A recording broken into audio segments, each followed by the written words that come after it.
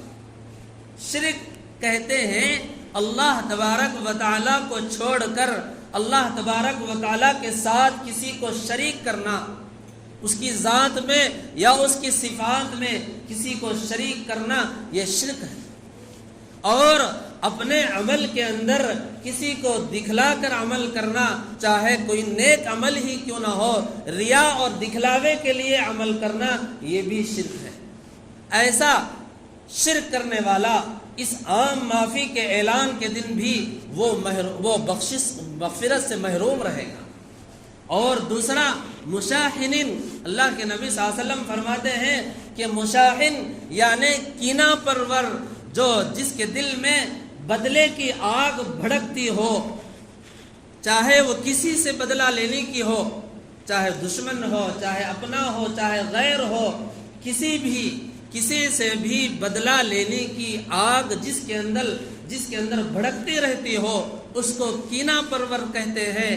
ایسے کینہ پرور کی بھی بخشش ایسے عام معافی کی رات کے اندر بھی نہیں ہوتی۔